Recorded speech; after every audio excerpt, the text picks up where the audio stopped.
आज की शिव पुराण कथा जो है भरत और लक्ष्मण के पुत्रों के लिए राज्य के बारे में है। तो दोस्तों, आज की कथा आरंभ करने से पहले अगर आपने हमारा चैनल सब्सक्राइब नहीं किया है तो दोस्तों सब्सक्राइब जरूर कर लिए। तो कथा आरंभ करते हैं। यज्ञ की समाप्ति पर सुग्रीव, विभीषण आदि सहित राजाओं तथा ऋषि मुनियों एवं निमंत्रित जनों को अयोध्यापति राम ने सब प्रकार के संतुष्ट कर विदा किया। इसके पश्चात उन्होंने राजकाज में मन लगाया। प्रजा का पालन करते हुए उन्होंने असंख्य यज्ञ एवं धार्मिक अनुष्ठान किए।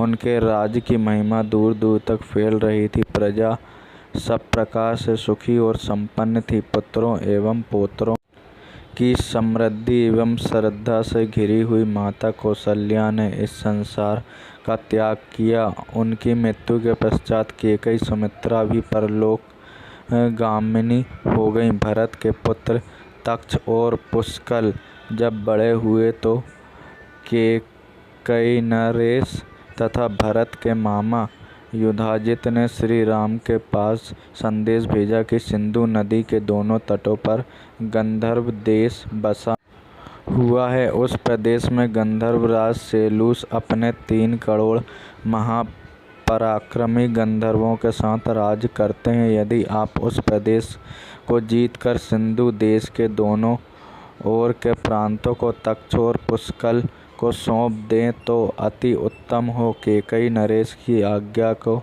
शिरोधार्य कर श्री राम ने भरत को गंधर्व देश पर आक्रमण का आदेश दिया। कैकेयी, नरेश, युधाजित भी अपनी सेना लेकर भरत के साथ आ मिले।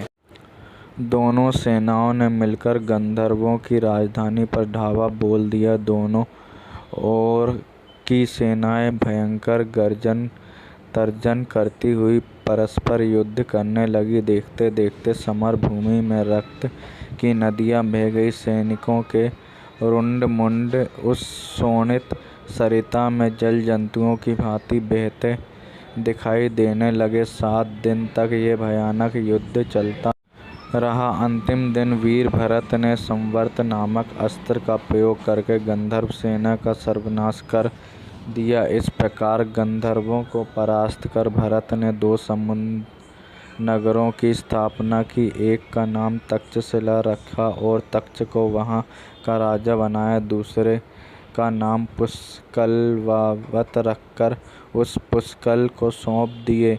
नए अधिपतियों के शासन में दोनों नगरों में अभूतपूर्व उन्नति की। 5 वर्ष पश्चात भरत अयोध्या लौट आए।